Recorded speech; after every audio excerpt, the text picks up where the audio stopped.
मुरली चल रही थी 5 फरवरी 2005 की।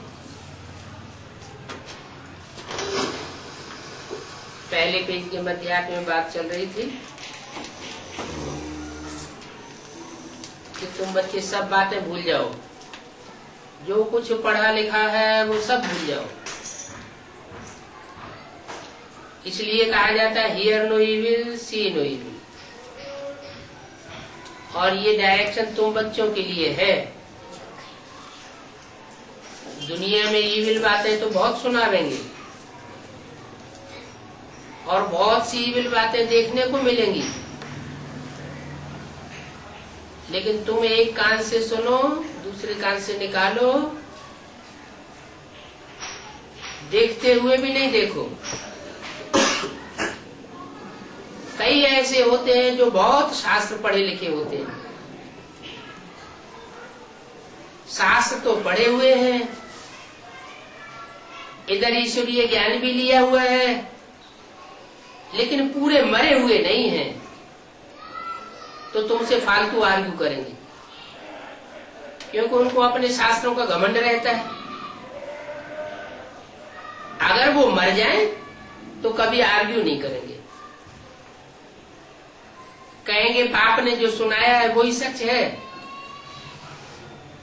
बाकी बातें हम मुख पर क्यों लावें। बाप कहते हैं ये दुनियावी बातें मुख में लाओ ही नहीं, हियर नहीं। बाप ने डायरेक्शन दिया, कुछ भी सुनो नहीं, बोलो अभी हम तो ज्ञान सागर बाप के बच्चे बने हैं, तो हम भक्ति की बातों को क्यों याद करें। भक्ति में तो अंधश्रद्धा सिखाई जाती है। हमारा बाप तो बुद्धिमानों की बुद्धि है, बुद्धि से हर बात जज की जाती है, राइट क्या है, रॉन्ग क्या है। बुद्धि से जो राइट बात लगती है हम उसको मानते हैं। हम एक भगवान को याद करते हैं, वही ऊंचते ऊंचे है। जब हमको ऊंचते ऊंचे मिल गया तो हम दूसरों को याद क्यों करें। तो भक्ति मार्ग में तो बहुतों को याद करते रहते हैं। भगत हनुमान को याद करेंगे, हनुमान राम को याद करेंगे, राम शिव को याद करते हैं। अरे तो एक ऊंचते ऊंच को पकड़ो ना, बीच बीच में बुद्धि क्यों फंसाते हो। बाप ने कहा है ये भक्ति मार्ग की बातें भूल जाओ। मैं तुमको बहुत सहज बात समझाता हूं। क्या बात समझाता हूं कि मुझ बीज को याद करो तो उसमें सारा झाड़ समाया हुआ है।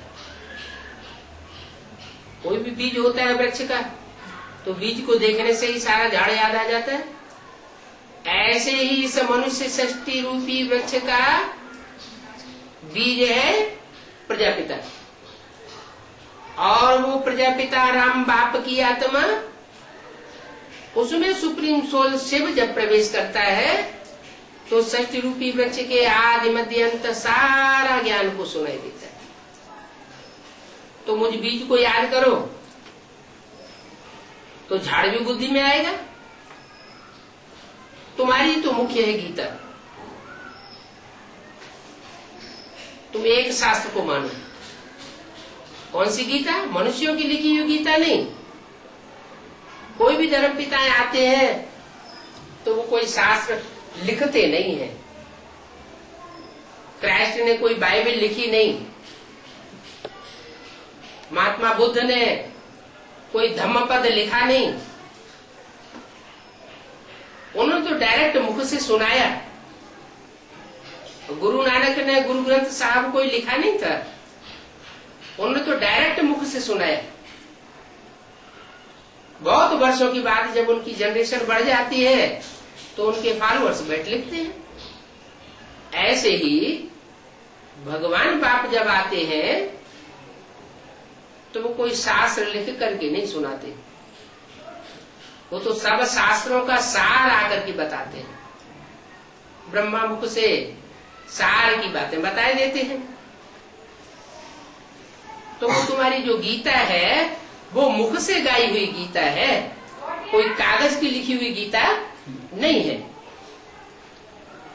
गीता में ही भगवान की समझानी है।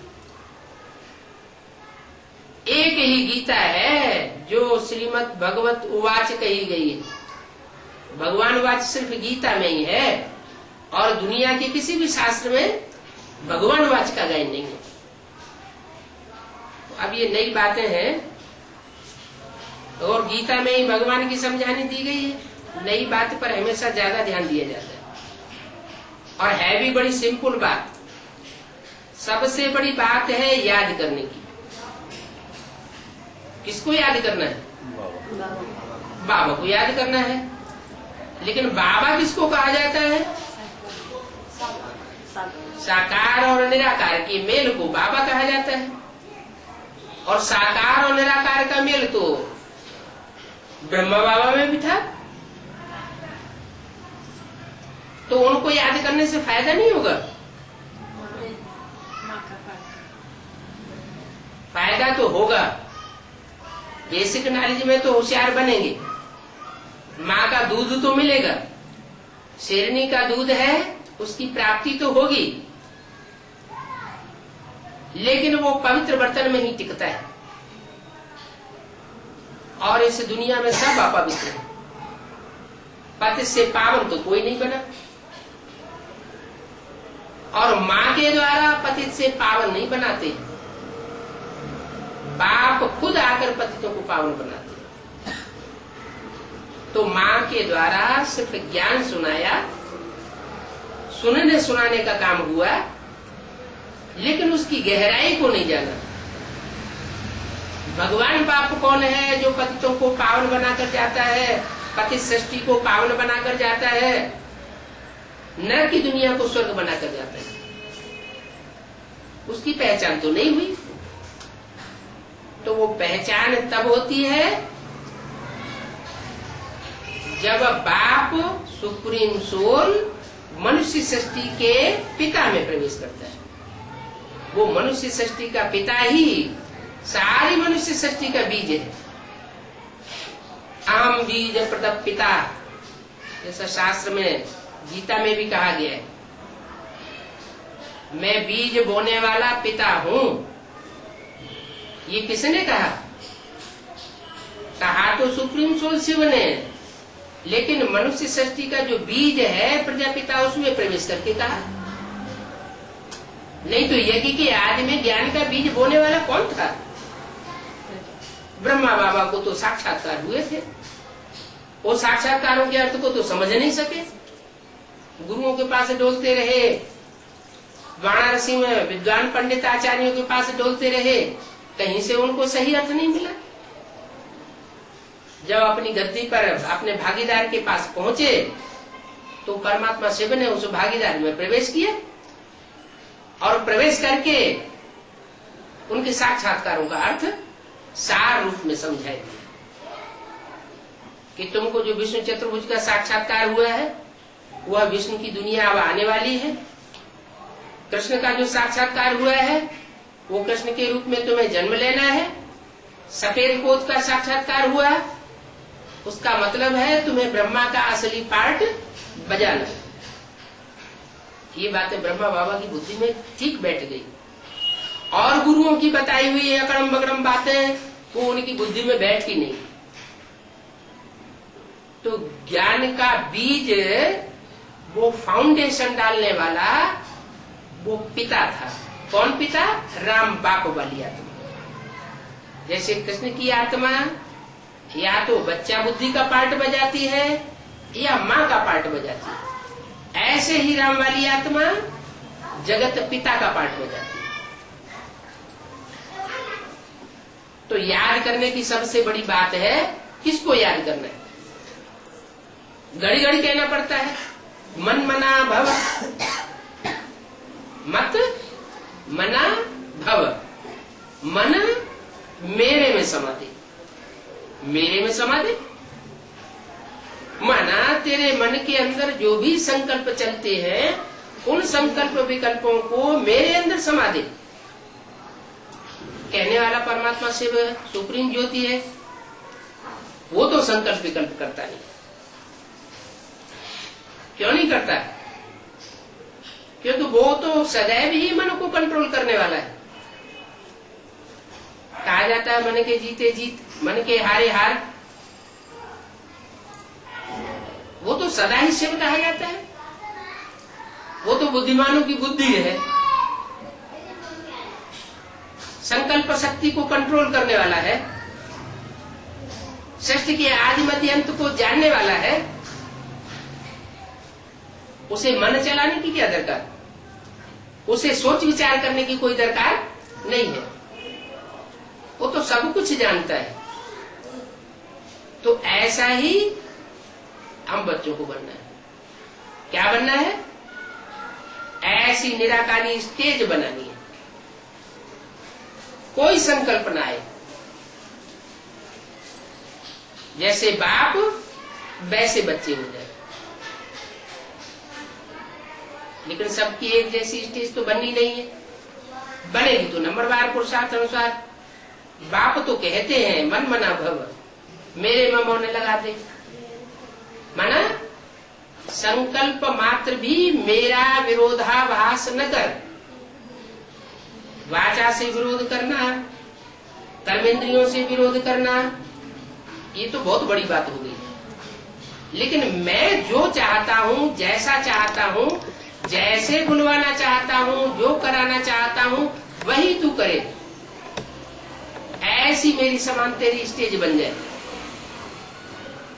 ऐसा मन मना भाव जब तू बनेगा तो तेरे सारे कर्म मेरे लिए होंगे, जिसको कहते हैं मध्याजी भव। बाप को याद करो, ये बहुत गुह्य बात है। इस बात में ही विघ्न पड़ते हैं। हम बाप को याद करने बैठेंगे, कोई न कोई संकल्प माया ला देगी।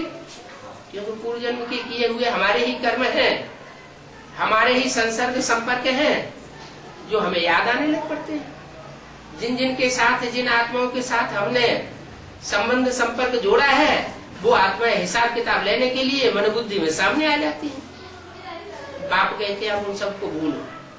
ये देह और देह के संबंध है, ये तुमको नीचे गिराते आए। अब तुम मुझ निराकारी बाप को याद करेंगे तो तुम निराकारी बन जाओगे। निराकारी जब तुम्हारी स्टेज बनेगी तो तुम निसंकल्प बनेंगे। निसंकल्प बनेंगे तो निर्विकारी बनेंगे। कर्मेंद्रियों से कोई विकृति नहीं होगी, कोई विकार नहीं आवेगा।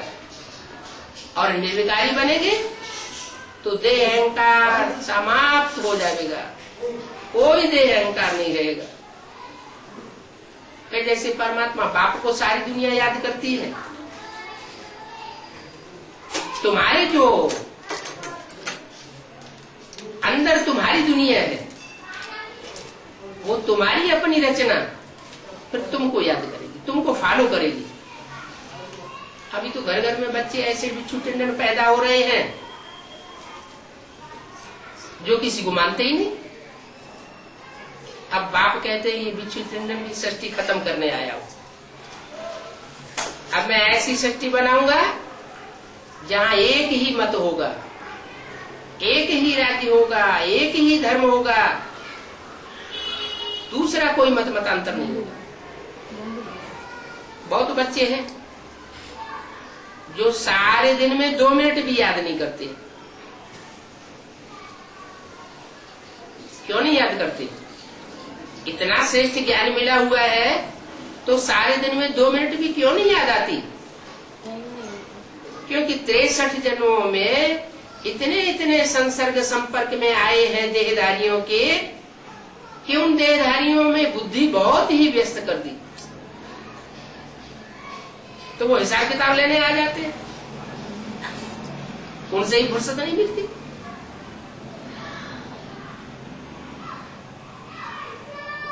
बाप का बनने में भी बहुत बड़ी शिफ्ट है अच्छा कर्म करने की। क्या बाप के बने तो जो बाप का धंधा सो बच्चों का धंधा होना चाहिए। बाप का धंधा है ईश्वरीय सेवा करना। ईश्वरीय सेवा करेंगे तो खुशी का मेवा जरूर मिलेगा, और जब खुशी का मेवा मिलेगा तो याद अपने आप आएगी, ऑटोमेटिक याद आएगी बाप की। जब दुखी होता है तो दुखी मन को माया जल्दी पकड़ती है, प्रसन्न चित्त होता है तो माया भी उतना पकड़ती नहीं। तो बाप का बनते भी अच्छा कर्म नहीं करते। जब अच्छा कर्म नहीं करते हैं तो याद भी नहीं करते, विकर्म ही करते रहते, बुद्धि में बैठता ही नहीं है। तो कहेंगे ये बाप की आज्ञा का निरादर है, ऐसे फिर पढ़ नहीं सकेंगे, वह ताकत नहीं मिलती जो मिलनी चाहिए। जिस्मानी पढ़ाई से भी बल तो मिलता है ना। डॉक्टर की पढ़ाई पढ़ते हैं, वकालत की पढ़ाई पढ़ते हैं, इंजीनियरिंग की पढ़ाई पढ़ते हैं, तो बोलने की ताकत तो आती है। जो पढ़ा है वो दूसरों को पढ़ा सकते हैं, तो बल तो मिला ना। पढ़ाई है ही सोर्स ऑफ इनकम, और ये तो है ऊंचे से ऊंचे बाप की पढ़ाई। इसमें तो बहुत इनकम होनी चाहिए। पढ़ाई से ही सोर्स ऑफ इनकम बन जाता है, शरीर निर्वाह होता है। तो भी उस दुनिया की पढ़ाई से तो अल्पकाल क्या सोर्स ऑफ इनकम मिलता है। और ये जो बाप पढ़ाई पढ़ाते हैं ये तो जन्म जन्मांतर के लिए, एक जन्म पढ़ाई पढ़ना और अनेक जन्म के लिए प्राप्ति करना। कौन सी पढ़ाई पढ़ाते हैं? राजयोग की पढ़ाई पढ़ाते हैं। राजयोग की पढ़ाई पढ़ा करके जन्म जन्मांतर का राजा बनाते हैं। राजा कोई काम करते हैं क्या? उनको तो कोई काम नहीं होता। फिर भी देखो आधा में जाम और आधा में रहिए। सारी प्रजा को जितना पोषण करने के लिए धन संपत्ति चाहिए उतनी धन संपत्ति राज परिवार के पोषण में भी लगाई जाती है। तो आधा में जाम आधा में रहिए तो हो गई ना। तो कोई मेहनत करनी पड़ती है क्या? नहीं। ये कोई जन्म में उन्होंने पूर्व जन्म में प्रारब्ध बनाई है तब ऐसे राजा बनते। नहीं तो इन राजाओं को राजाई किसने सिखाई? कब सिखाई? ये ट्रेनिंग उन्होंने कहां से ली? कोई ने ट्रेनिंग दी क्या? तो बाबा ही आकर के अंतिम जन्म में ये ट्रेनिंग देता है। तो एक जन्म की पढ़ाई और अनेक जन्मों की प्राप्ति। वो लौकिक पढ़ाइयां पढ़ते हैं, सारा जन्म पढ़ाई पढ़ते रहते हैं, कोई जरूरी नहीं उस पढ़ाई का अंजाम उनको पूरा मिल ही जाए। कभी मिलता भी है, कभी नहीं भी मिलता, लेकिन एक जन्म के लिए मिलता है। और ये पढ़ाई जन्म जन्मांतर के लिए है। वो अल्पकाल के लिए है, ये सदाकाल के लिए। कई पढ़ते पढ़ते मर जाते हैं। बहुत से ऐसे होते हैं जो सारा जीवन पढ़ते रहते हैं, पढ़ते पढ़ते खलास हो जाते हैं। तो क्या वो पढ़ाई उनकी उनके साथ जाती है? इंजीनियरिंग की पढ़ाई किसी ने पढ़ी, चलो कंप्यूटर की कोई पढ़ाई पढ़ते हैं। कंप्यूटर की पढ़ाई तो ऐसे सारा जीवन पढ़ाई पढ़ते रहे, पूरी नहीं होती, पढ़ते ही पढ़ते मर जाए। लेकिन वो पढ़ाई के संस्कार कहीं अगले जन्म में नहीं जाएंगे। लेकिन ये ब्राह्मण में ब्राह्मण धर्म की पढ़ाई ऐसी है जो ब्राह्मण सो देवता ऐसा बनाती है कि जन्म जन्मांतर ये पढ़ाई चलती है। दूसरा जन्म भी अगर लेंगे तो फिर नए सिरे वो पढ़ाई पढ़नी पड़े और ये पढ़ाई के संस्कार फिर से आ जाए। देखो बड़ी बड़ी दीदी दादी दादाएं ये एडवांस नॉलेज को समझते हुए भी नहीं समझ पा रही है, और तुमने पूर्व जन्म में ऐसी पढ़ाई ब्राह्मणत्व की पढ़ ली तो तुम यहाँ आकर के थोड़े में ही समझ जाते। तुम्हारी बुद्धि में ये बात क्यों जल्दी बैठ गई, उनकी बुद्धि में क्यों नहीं बैठती? क्योंकि उन्होंने पहले भी ये पढ़ाई रूहानियत की नहीं पढ़ी थी। पहले भी उनकी बुद्धि गोरे चिट्ठे लंबे चौड़े ब्रह्मा बाबा के जिस्म में लग गई थी। गोद का प्यार उनको अभी भी याद आता है।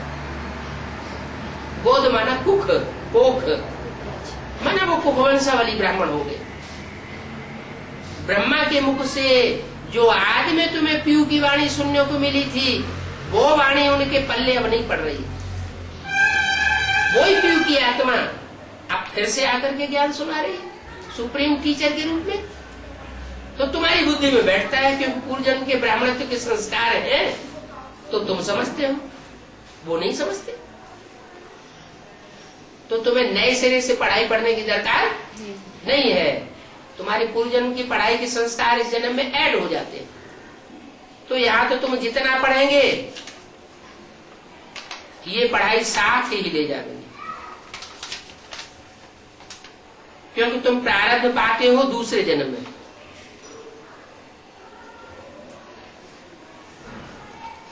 5 फरवरी 2005 की वाणी का दूसरा पेज। बाकी तो वह सब पढ़ाइयां हैं भक्ति मार्ग की। क्या क्या चीजें हैं ये कोई नहीं जानते। रूहानी बाप तुम रूहों को बैठे ज्ञान देते हैं। क्या कहा? एक तो पढ़ाने वाला रूहानी बाप है, जिस्मानी बाप है नहीं। और ज्ञान किसको देते हैं? रूहों को ज्ञान देते हैं। देह अभिमानी सांडों को नहीं बैठ करके पढ़ाते हैं। जो देह अभिमान में रह करके सुनते हैं वो इन बातों को समझते ही नहीं। जो रूहानियत की स्टेज में टिके हुए हैं, जिनकी आत्मा की बेसिकली कट उतर चुकी है, वो ही बच्चे रूहानी बाप से समझते हैं। इसलिए मुरली में क्या बोला है? आत्मा रूपी सुई की सारी कट उतरने पर तुम बच्चे डायरेक्ट बाप से सीखोगे। क्या?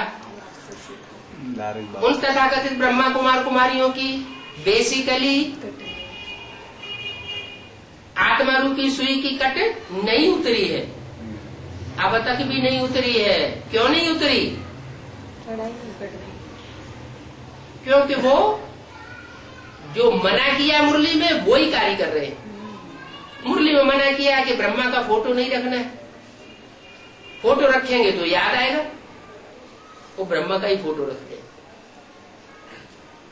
तो जो चीज देखी जाएगी आंखों से वो याद जरूर आएगी। ब्रह्मा तो अधूरा पुरुषार्थ थी, अधूरा चंद्रमा।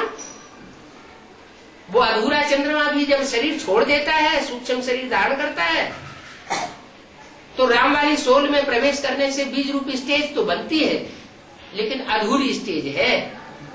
इसलिए अर्धचंद्र के रूप में दिखाया जाता है।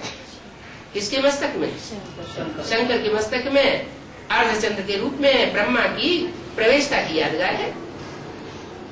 तीसरे नेत्र की यादगार है शिव की प्रवेशता। और शरीरधारी तो राम वाली आत्मा है ही है। इसलिए भक्ति मार्ग में भी जो शास्त्र बनाए हैं वो रामायण में कह दिया है। क्या बोला है? और एक गुप्त मत सबे कहो कर जोर, शंकर भगति भजन बिना भगत के पावे मोर। क्या? शिवद्रोही मम दास का आवा, सोनर सपने मोह न पावा। माना अगर शिव का द्रोह किया तो राम को प्राप्त नहीं हो सकता, राम का द्रोह किया तो शिव को प्राप्त नहीं हो सकता। जो राम है वो शिव है, जो शिव है वो ही राम है। शिव शंकर को मिला के एक क्यों कर दिया? कारण होगा। शिव ब्रह्मा को मिला के एक क्यों नहीं कर दिया? शिव विष्णु को मिला के एक क्यों नहीं कर दिया? है तो शिव की ही 3 मूर्तियां, फिर उनको मिला के एक क्यों नहीं किया? शिव शंकर को मिला के एक क्यों कर दिया? जरूर शंकर की आत्मा ने ऐसे याद का पुरुषार्थ किया होगा, मन मना भाव का पुरुषार्थ किया होगा कि जो बाप का संकल्प सो बच्चे का संकल्प हो गया हो। तो ऐसी याद की गहरी स्टेज के कारण शिव और शंकर को समान मान लिया गया और एक रूप हो गए। जैसे कहते हैं ना, वो तो उसकी याद में जैसे लीन हुआ पड़ा है। अब आत्मा परमात्मा में लीन नहीं होती है, लेकिन याद में लीन हो जाती है। तो याद में लीन होने की स्टेज को उन्होंने शिव शंकर को मिला के एक कर दिया। बाकी तो याद करने वाले की आत्मा अलग है और जिसको याद किया उसकी आत्मा अलग है। शंकर को याद में बैठे हुए दिखाया जाता है, तो जरूर अपने से ऊंचे की याद में बैठा होगा ना। और शिव तो ज्योति बिंदु का नाम है। तो बताया रूहों को बैठ करके ज्ञान देते हैं। माने रूहानी स्टेज में जो बच्चे टिकते हैं, बिंदु की याद में एक्सपर्ट हो जाते हैं, आत्मिक स्थिति में एक्सपर्ट हो जाते हैं, उन बच्चों को बैठ में पढ़ाता हूं। एक ही बार सुप्रीम बाप आकर रूहों को नॉलेज देते हैं। एक बार कब? दूसरे युगों में नहीं। सतयुग में उनको आने की दरकार नहीं, क्योंकि सतयुग में तो होती है सतो प्रधान दुनिया, 16 कला संपूर्ण देवताओं की दुनिया। त्रेता में भी राम राज्य बहुत गाया हुआ है, राम राज्य में सभी सुखी थे। द्वापर युग में भी जो नए नए धर्म आते हैं वो भी सात्विक स्टेज में होते हैं, इतना दुख तो होता नहीं। कलयुग में कलह क्लेश बढ़ते हैं, और कलयुग के आदि में भी कलयुग भी सात्विक स्टेज में होता है, तो वहां भी इतना ज्यादा दुख नहीं होता। जब कलयुग का अंत होता है, सारी दुनिया दुखी हो जाती है, तन से, मन से, धन से, समय से, संपर्क से, संबंधियों से, सब अपने को दुखी महसूस करने लगते हैं। तब मैं आता हूं।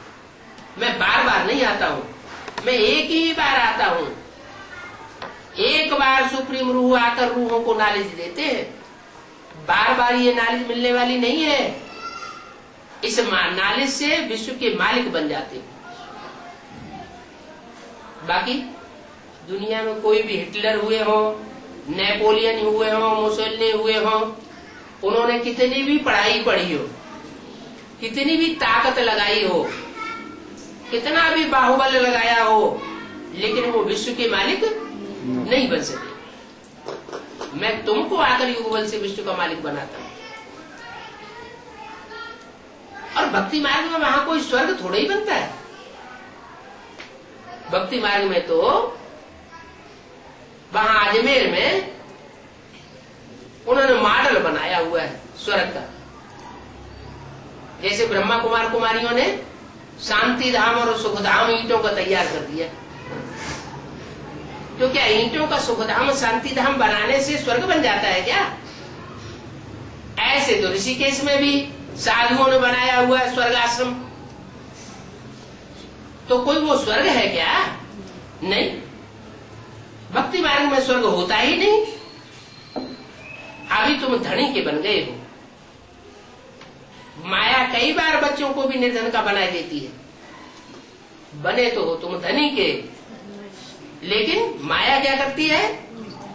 बुद्धि खिराए देती है और फिर तुम निर्धन के बन जाते हो। निर्धन माना जिनके पास ज्ञान धन है ही नहीं, उन्हीं का संग करने लग जाते हो। अभी बाप कहते हैं छोटी छोटी बातों में आपस में लड़ने झगड़ने की दरकार नहीं है। बाप की याद में ही रहते तो निर्धन के नहीं बने। अगर बाप की याद में नहीं रहेंगे तो निर्धन के बन जाएंगे। निर्धन का बना तो जरूर कुछ न कुछ पाप कर्म कर देंगे। बाप कहते हैं मेरा बनकर मेरा नाम बदनाम नहीं करना, एक दो से बड़े प्यार से चलो, आपस में एक दूसरे को उल्टा सीधा मत बोलो।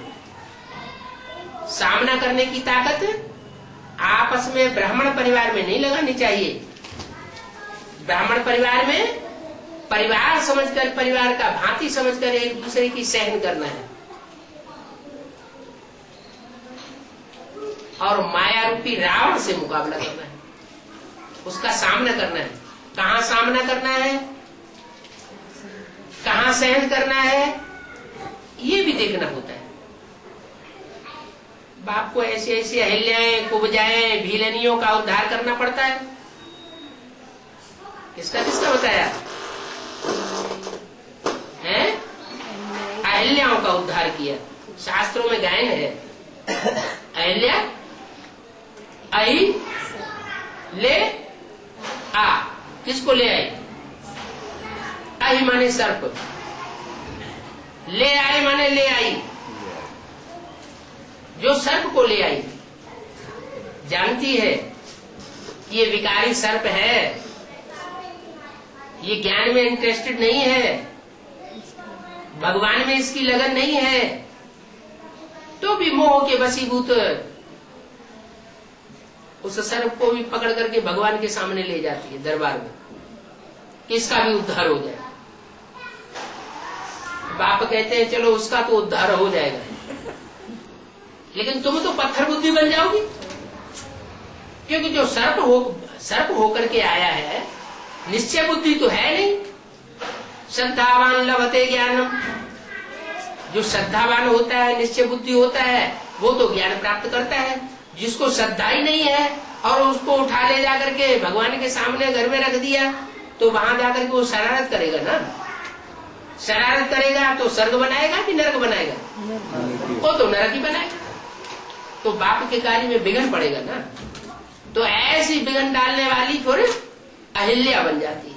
अहिल्या माने पत्थर बुद्धि, साप मिल जाता है उनको, जाओ पत्थर बुद्धि हो जाओ। तो ऐसी अहिल्या बुद्धि ब्रह्मा बाबा के शरीर छोड़ने के बाद आज भी यज्ञ में बैठी हुई है। इतना क्लियर ज्ञान, एडवांस नॉलेज सुनाई जा रही है परमात्मा के द्वारा, लेकिन उनकी बुद्धि में नहीं बैठती। छोटे छोटे बच्चे भी समझ जाते हैं, नए नए आने वाले भी समझ जाते हैं, लेकिन इतनी पुरानी पुरानी ब्रह्मा कुमारियां जिन्होंने वर्षों से बाबा की वाणी को सुना है, दूसरों को सुनाया है, उनकी बुद्धि में उनके रहस्य नहीं बैठते, तो पत्थर बुद्धि हुई ना। बाप कहते हैं मैं ऐसी ऐसी अहिल्याओं का भी उद्धार करता हूँ। क्या? हाँ, वो भी जब सामने आ जाए, बुद्ध रूपी पांव उसको भी लगेगा और उसका भी उद्धार हो जाएगा। उसका उद्धार और कोई कर नहीं सकता। कुब्जा है, कुब्जा माने जिसकी रीढ़ की हड्डी टूट जाती है, रीढ़ की हड्डी टूट जाती है तो कुबड़ी कही जाती है। रामायण में गायन है कुब्जी कुबड़ा कुब्जी दासी का। बाप कहते हैं वास्तव में ये शरीर को साधने वाली हड्डी कौन सी होती है? सारे शरीर में इस पूरे शरीर रूपी दुम्ब को साधने वाली हड्डी कौन सी है? रीढ़ की हड्डी। पीछे रीढ़ की हड्डी है ना, वो सारे शरीर को साधे हुए।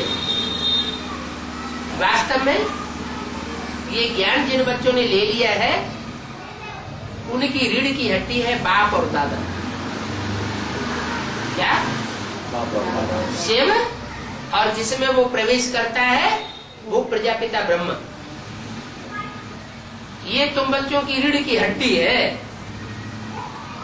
लेकिन जो बच्चे श्रीमत पर नहीं चलते हैं, विपरीत कर्म करते हैं, बाप का नाम बदनाम करते हैं, उनकी फिर रीढ़ की हड्डी टूट जाती है। माना जो बच्चे हिम्मत करते हैं ईश्वरीय सेवा की, तो बाप उनमें प्रवेश होकर के खुद सेवा करते हैं। कोई बच्चे भोले वाले हैं, समझने वाला कोई सूर्य बुद्धि आ गया, नहीं समझा सकती है, अबलाएं हैं, माताएं हैं, पढ़ी लिखी नहीं है, बूढ़ी है, नहीं समझा सकती। लेकिन अगर उनमें श्रद्धा विश्वास अच्छा है और वो ईश्वरीय मत पर चलने वाली है, तो हिम्मत करेंगी तो बाप उनमें प्रवेश करके उनको सहयोग, दृष्टि का सहयोग देगा, वाचा का सहयोग देगा और दूसरी समझने वाली आत्माओं को सर्विस करेगा। लेकिन जिनकी रीढ़ की हड्डी टूट जाती है, उनमें फिर बैकबोन बाप दादा प्रवेश नहीं करता। तो ऐसी कुब्जाओं भीलनियों का भी उद्धार करता हूं। भीलनी माने शूद्राणी। शूद्र किसे कहते हैं? जो विकारों में चलते हैं। हाँ, जो भिखारी दुनिया में ही पलते रहते हैं, चलते रहते हैं, ज्ञान में भी चलते रहते हैं, बाबा के सामने भी आकर के बैठ जाते हैं। समझते हैं देखें बाबा को क्या पता चलेगा कि नहीं चलेगा, आके बैठ जाते हैं। कहते हैं भीलनी के बेर खाए। अब ऐसे ही भीलनी की थोड़े ही बेर खाए जाते हैं। भीलनी से जब ब्राह्मणी बन जाती है तो फिर उसके बेर क्यों नहीं खावेंगे? क्या भीलने के बेर थोड़े ही खावेंगे बैठ करके सूत्राणी के? जब ब्राह्मणी बने तो उसके बेर भी खावेंगे। इसलिए ब्रह्मा भोजन की महिमा है। क्या ब्रह्मा भोजन की महिमा कब है? जब पवित्र बैठ करके वो भोजन तैयार करे। भोजन किसे कहा जाता है? हमारा पेय कौन सा है और हमारा भोजन कौन सा है? हाँ, ज्ञान रूपी भोजन नहीं। याद है हमारा भोजन। स्नेह होता है ना किसी से, तो स्नेह की याद आती है। वो हमारा बुद्धि रूपी आत्मा का भोजन है। और जो बाबा का ज्ञान है वो हमारा पेय है, पीने का पानी है। पानी कहो, दूध कहो। सिर्फ भोजन अगर कोई खाता है, पानी नहीं पीता है, तो गर्मी चढ़ जाएगी, बीमारियां शरीर में लग जाएंगी। तो भोजन भी जरूरी है और पानी पीना भी जरूरी है। तो बाप कहते हैं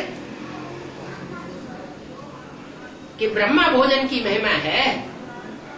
ब्रह्मा भोजन माना जैसे ब्रह्मा का आचरण जो करते हैं वो ही ब्रह्मा भोजन बनाने के हकदार है।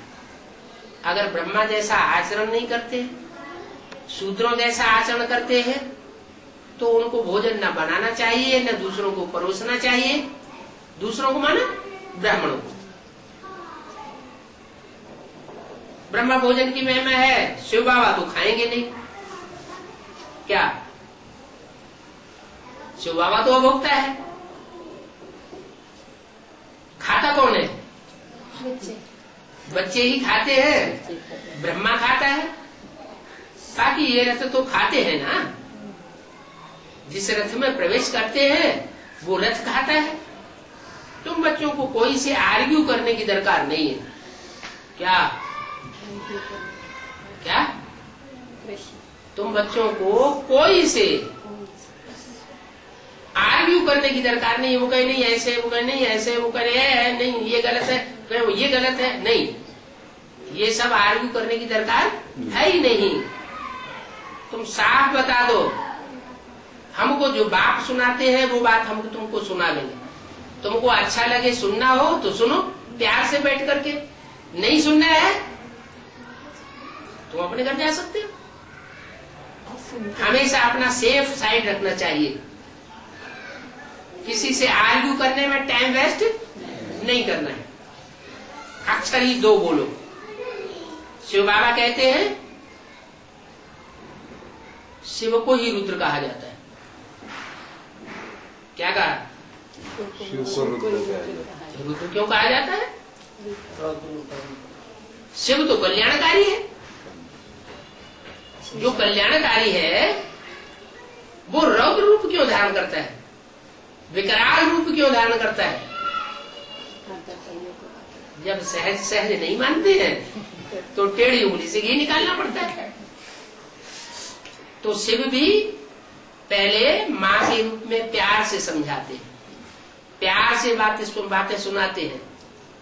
जो बच्चे नहीं मानते हैं तो फिर बाप के रूप में, टीचर के रूप में विस्तार से समझाते हैं कि चलो तुम्हारी बुद्धि में बात नहीं बैठ रही है, अच्छा एक एक बात के हिज्जे हिज्जे करके समझ लो। फिर भी नहीं मानते हैं तो अव्यक्त रूप में गुलजार दादी के द्वारा है बीच बीच में अरई लगा के समझाते रहते हैं, ऐसे बने हो, ये प्राप्ति हुई है, खुशी रहती है, और जानते भी है कि इनको नहीं रहती है, तो भी पूछते हैं। लेकिन जो मोटी चमड़ी के हैं उनकी बुद्धि में नहीं बैठता कि हमको अरई लगा रहे हैं। जिनकी थोड़ी पतली चमड़ी होती है वो समझ जाते हैं कि बाबा हमको थोड़ी अरई लगा रहे हैं, अब हमको बदल जाना चाहिए। तो शिव बाबा को रुद्र कहा जाता है। तो जब आर प्यार से नहीं मानते तो फिर धर्मराज की मार का रूप पकड़ते हैं, उसको कहते हैं रौद्र रूप। रुद्र ज्ञान ये किसी विनाश ज्वाला निकली, क्या हुआ? और रुद्रगणों को भड़काए देते, क्या करते? जाओ यज्ञ विध्वंस कर दो। अब ये समझने वाले तो है नहीं, है? जब विध्वंस होगा तो अपने आप समझ में आ जाएगी बात।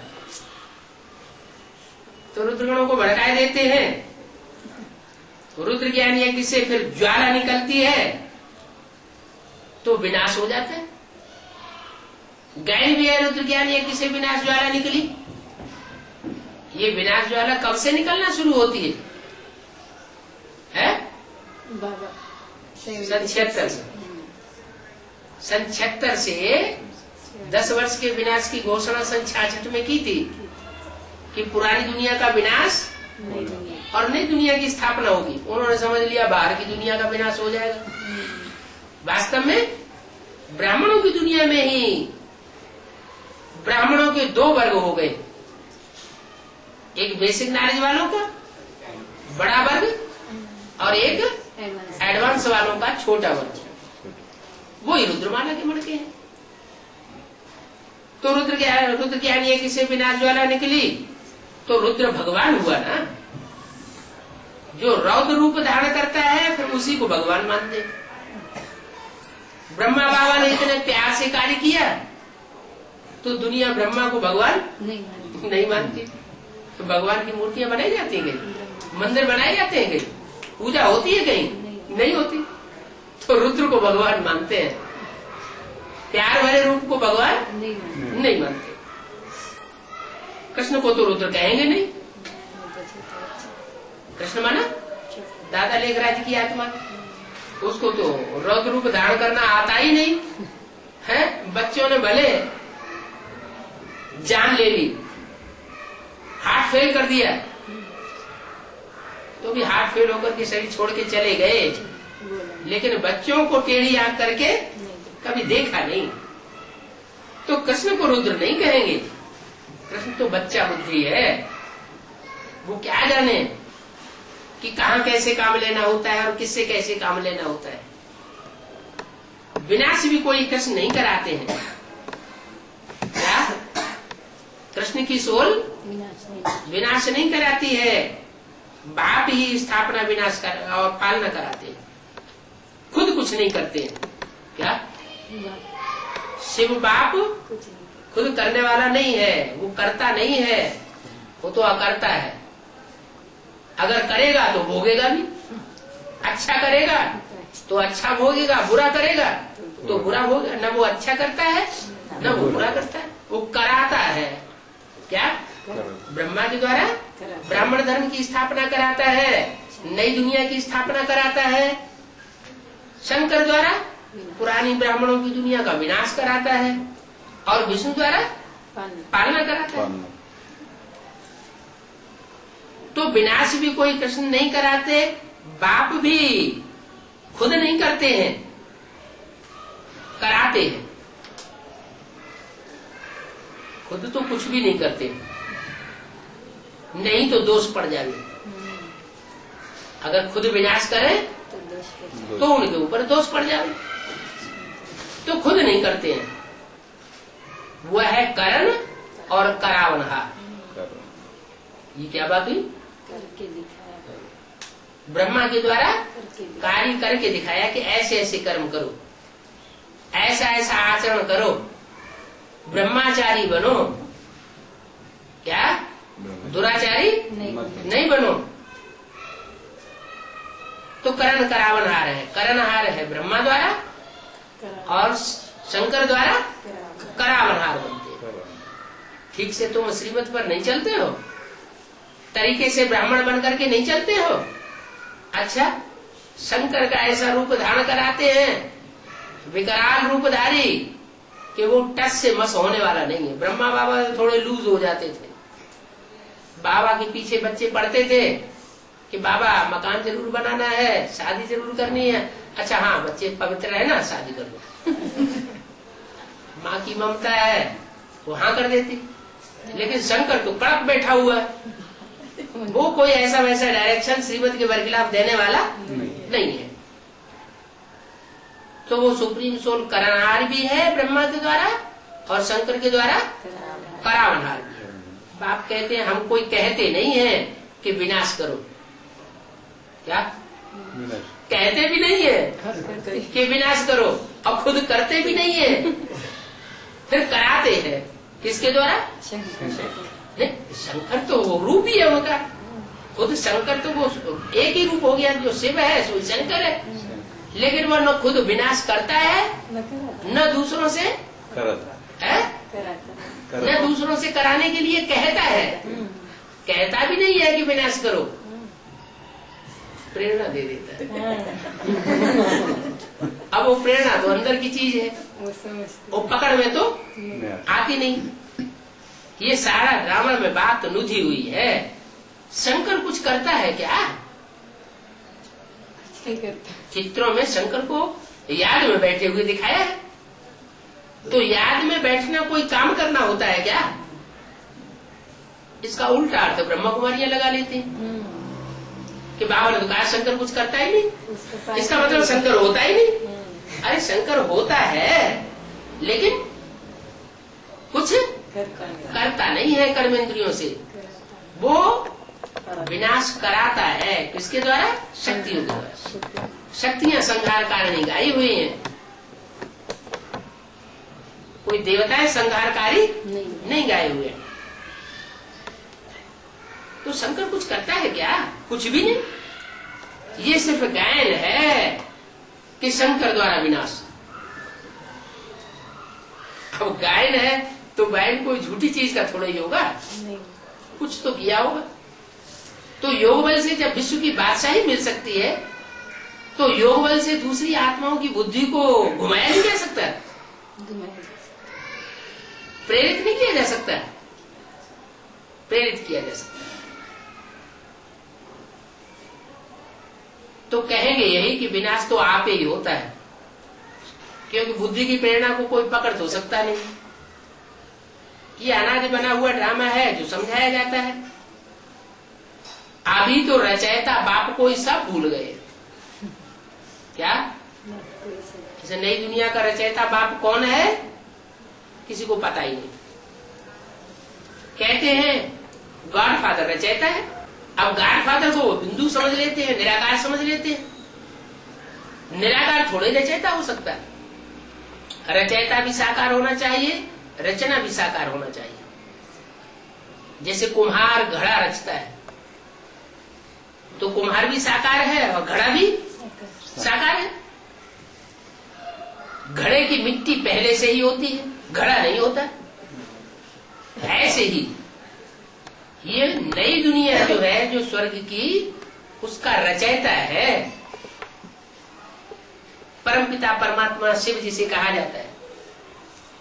वो गॉड फादर रचयिता है, परंतु उनको जानते नहीं है, समझते हैं कि वो नई दुनिया क्रिएट करते हैं। बाप कहते हैं मैं नहीं क्रिएट करता हूं। माने सुप्रीम सोल बाप कहते हैं, जो बिंदु बिंदु आत्माओं का बाप है, वो कहते हैं मैं क्रिएट नहीं करता हूं, मैं तो इस पुरानी दुनिया को चेंज करता हूं। पुरानी दुनिया को बदल कर नई दुनिया बना देता हूं। जैसे पुराने तुम्हारे शरीर है, इन्हें तुम्हारे पुराने शरीर को रिजुविनेट करके नया शरीर बना देता हूँ। आज के डॉक्टर भी क्या करते हैं, पूरे शरीर की प्लास्टिक सर्जरी कर देते हैं। पुराना शरीर जो है वो नए जैसा लगता है, मैं चेंज कर देता हूँ, कलयुग को सतयुग बनाता हूँ। लेकिन मैं संगम पर आता हूं, जिसके लिए गाया हुआ है सुप्रीम ऑस्पिशियस युग। भगवान कल्याणकारी है, सबका कल्याण करते हैं, परंतु कैसे सबका कल्याण करते हैं और क्या कल्याण करते हैं ये कोई भी नहीं जानते। अंग्रेजी में कहते हैं लिबरेटर, मुक्त करने वाला, दुखों से मुक्त करने वाला। कैसे मुक्त करते हैं?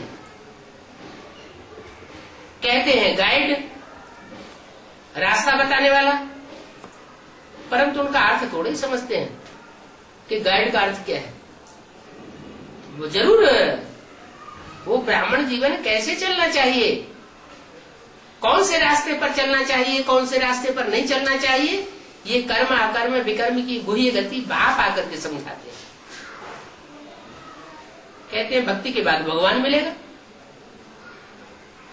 भक्ति पूरी होगी तो भगवान मिलेगा, भगवान से ज्ञान मिलेगा, ज्ञान से सदगति होगी। सर्व का सदगति दाता कोई मनुष्य तो हो नहीं सकता, और मनुष्य आज तक भी किसी की सदगति कर नहीं सका। जो भी बड़े से बड़े हुए हैं वो ना अपनी सदगति कर सके और ना अपने फॉलोअर्स की सदगति कर सके। नहीं तो परमात्मा को पतित पावन सर्व का सदगति दाता क्यों गाया जाता है? अगर मनुष्य भी सदगति दाता हो जाए तो परमात्मा बाप को सदगति दाता कौन मानेगा? बाप को कोई भी जानते नहीं है, क्योंकि निर्धन के हैं, सब बाप से विपरीत बुद्धि है। न जानने के कारण विपरीत बुद्धि है, अगर जान जावे तो प्रीति बुद्धि बन जावे। अब बताओ बाप क्या करे? बाप तो खुद मालिक है, उनकी शिव जयंती भी भारत में मनाते हैं, तो जरूर वो भारत में प्रत्यक्ष हुआ होगा ना। बाप कहते मैं आता हूं भक्तों को फल देने के लिए, भक्ति का फल देता हूं कि उन्हें भगवान की अनुभूति होने लगती है। भगवान की अनुभूति होती है तो उनको ज्ञान मिलता है, जब ज्ञान मिलता है, सच्चाई की जानकारी मिलती है, तो उनकी आत्मा स्वतंत्र अनुभव करने लगती है। इतनी ज्ञान की पराकाष्ठा हो जाती है कि शरीर में रहते हुए भी वो दुख अनुभव नहीं करते, सुखी ही सुख अनुभव करते हैं।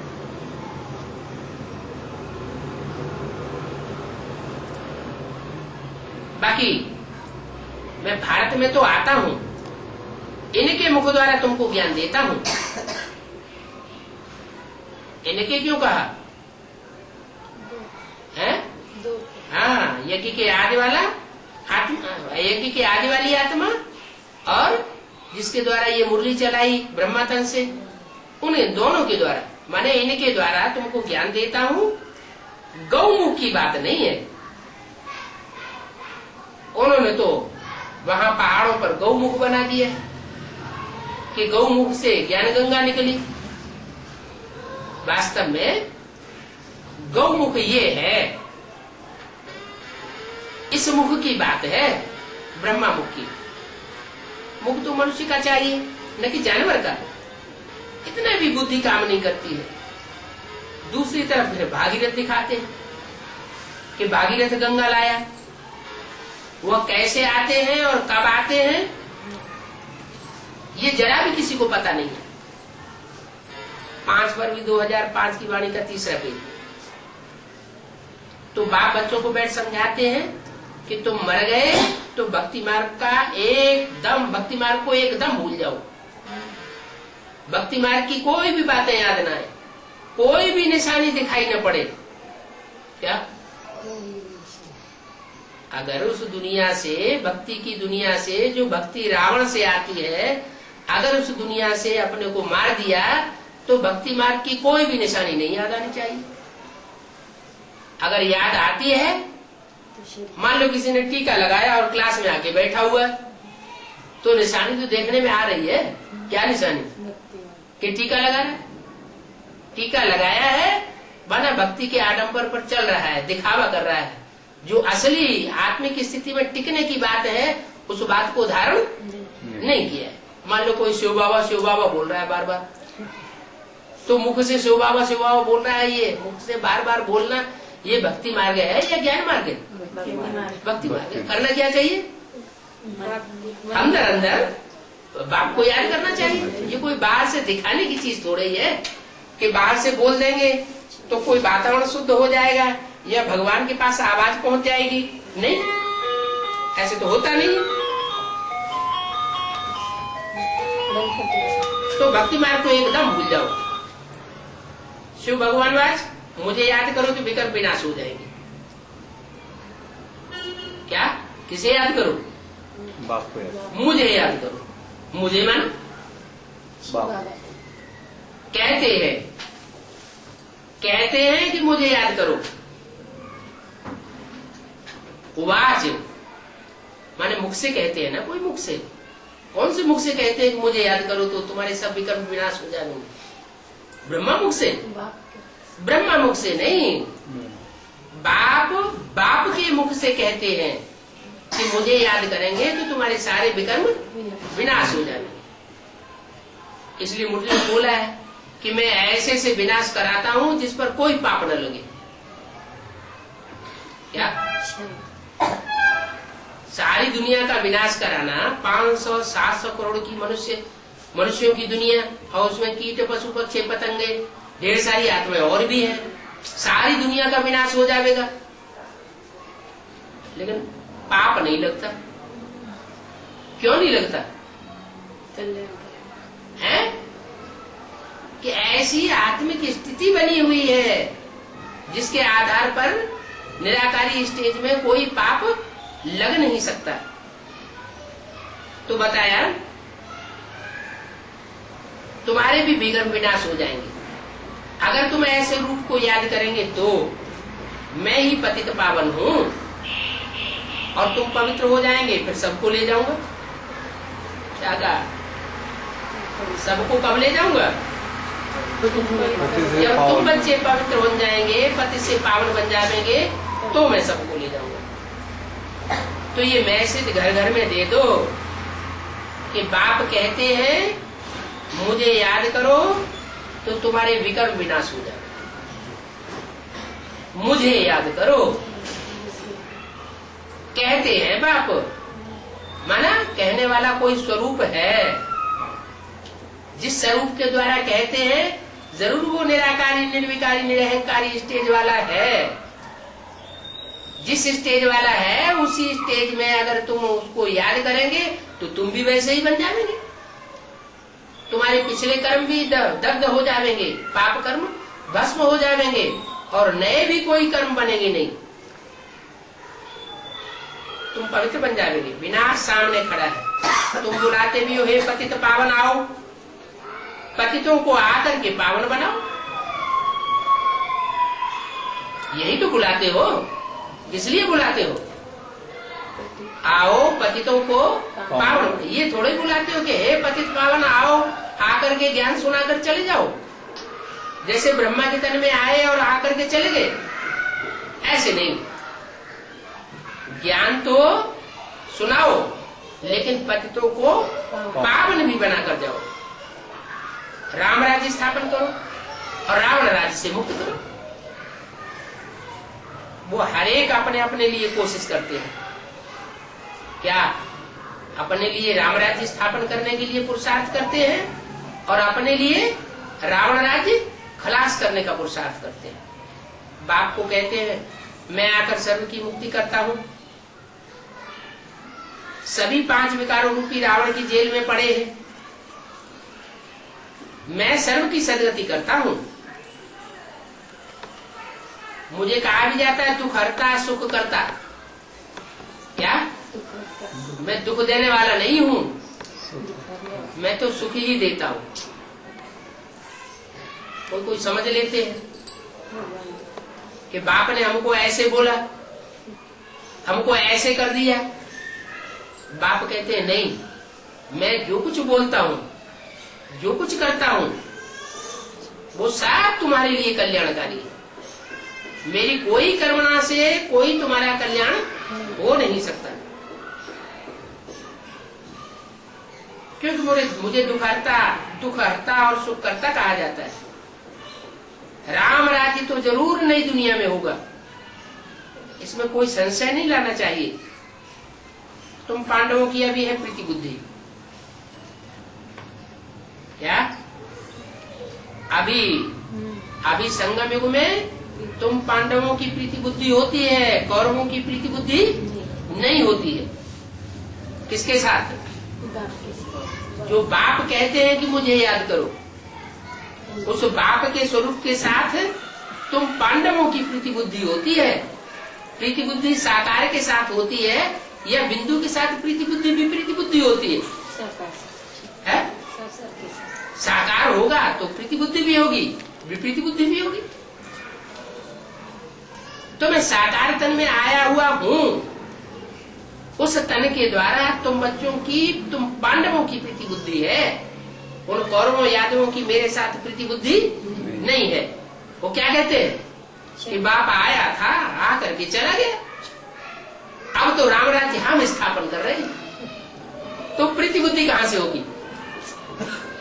वो तो खुद ही स्वर्ग के रचयिता अपने को साबित कर रहे हैं, हेवनली गॉड फादर बन रहे हैं, वो खुद ही अपने को त्रिमूर्ति के रूप में संसार में पेश कर रहे हैं। बाप कहते हैं ये सब विनाश काले विपरीत बुद्धि विनश्यते होने वाले। ओम शांति।